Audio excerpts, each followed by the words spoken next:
Hi viewers, இன்றைக்கி ஈஸியாக மைதா மாவு வச்சு குலோப் ஜாம் எப்படி செய்கிறதுன்னு பார்க்கலாம். அதுக்கு தேவையான பொருட்கள் 2 கப் மைதா மாவு எடுத்துக்கோங்க. இந்த கப்பில் தான் நான் மைதா மாவு எடுத்திருக்கேன். சர்க்கரை பாவுக்காக இதில் வந்து 1 கப் சர்க்கரை எடுத்துக்கோங்க. வெண்ணெய் 3 டீஸ்பூன் எடுத்துக்கோங்க. 2 டீஸ்பூன் ஆயில் எடுத்துக்கோங்க.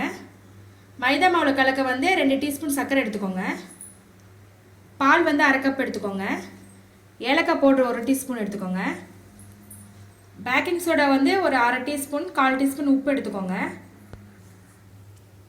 இப்போ மைதா மாவில் பேக்கிங் சோடாவும் உப்பு போட்டுக்கோங்க. 2 டீஸ்பூன் சர்க்கரை எடுத்து வச்சுருக்கீங்களா, அது போட்டுக்கோங்க. போட்டு நல்லா கலக்கிக்கோங்க. அதுக்கப்புறம் எடுத்து வச்சுருக்க வெண்ணெய் போட்டுக்கோங்க.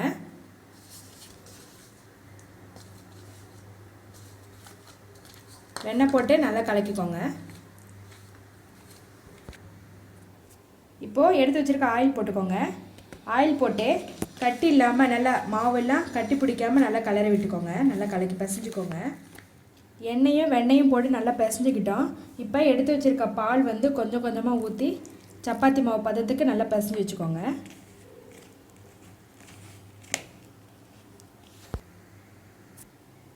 பால் விட்டு நல்லா இந்த மாதிரி பிசைஞ்சு வச்சுக்கோங்க. இப்போ என்ன பண்ணணும்னா 5 நிமிஷம் விடாமல் இதை வந்து நல்லா பிசைஞ்சிக்கிட்டே இருங்க. அப்போ தான் வந்து குலோப் ஜாம் சாஃப்டாக வரும். விடாமல் 5 நிமிஷம் இந்த மாதிரி பண்ணிகிட்டே இருங்க. நல்லா இந்த மாதிரி 5 நிமிஷம் பிசைஞ்சுக்கோங்க. இது வந்து 1/4 மணி நேரம் நல்லா ஊறணும். இதை ஊற விட்டுடலாம். அதுக்குள்ளே நம்ம வந்து பாவு ரெடி பண்ணுவோம். பாவு காய்ச்சலாம். எடுத்து வச்சுக்க சர்க்கரை போட்டுக்கோங்க. அதில் 1/2 கப் தண்ணி விட்டுக்கோங்க.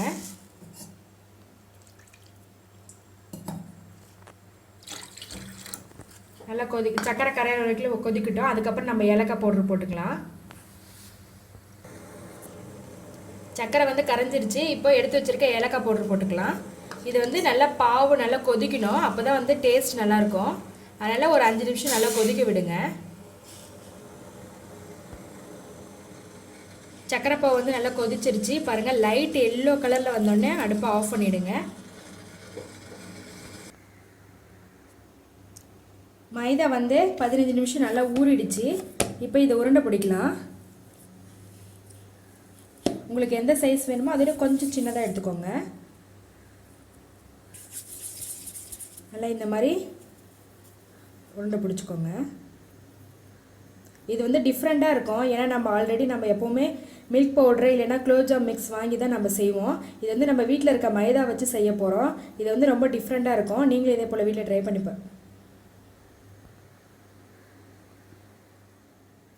இந்த மாதிரி உருட்டி வச்சுக்கோங்க. அடுத்து வானலில் எண்ணெய் விட்டுக்கோங்க. எண்ணெய் காய்ஞ்சதும் அடுப்பை வந்து ஸ்லோவாக வச்சுருங்க. அதிகமாக வச்சா தீஞ்சிரும். இப்போ எடுத்து வச்சுருக்க மைதா போட்டுக்கோங்க.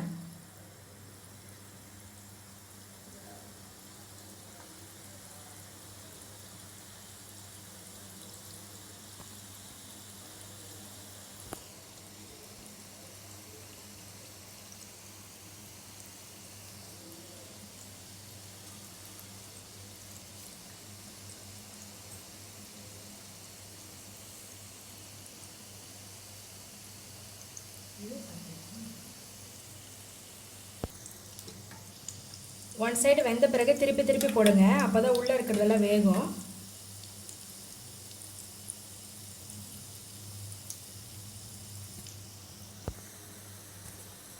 நல்லா கோல்டன் ப்ரௌன் கலர் வர அளவுக்கு வேக விடுங்க. இப்போ வந்து இதை எடுத்துருங்க. எடுத்தோடனே பாகில் போட்டுறாதீங்க. பிளேட்டில் வச்சு ஒரு 2 நிமிஷம் விட்டு அதுக்கப்புறம் பாவில் போட்டுக்கலாம்.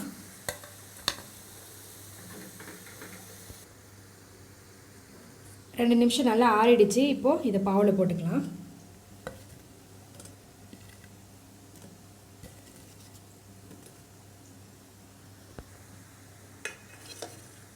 இந்த மாதிரி எல்லா குலோப் ஜாமும் போட்டு மேலே வந்து பாவு படுற அளவுக்கு ஊற்றிக்கோங்க. முண்டு எல்லா இடத்துலையும் வந்து பாவு வந்து இருக்கணும். ரொம்ப ஸ்வீட்டான மைதா குலோப் ஜாம் ரெடி ஆகிடுச்சு. உங்களுக்கு வந்து திடீர்னு சாப்பிடணுன்னு ஆசையாக இருந்தால் கடையில் கிடைக்கலன்னா இந்த மாதிரி மைதா வச்சு செய்யலாம். டேஸ்ட்டும் ரொம்பவும் நல்லாயிருக்கும். நீங்களும் இதே போல் வீட்டில் ட்ரை பண்ணி பாருங்கள். பிடிச்சிருந்தா எங்கள் சேனலை சப்ஸ்கிரைப் பண்ணுங்கள். உங்களோட கமெண்ட்ஸை சொல்லுங்கள்.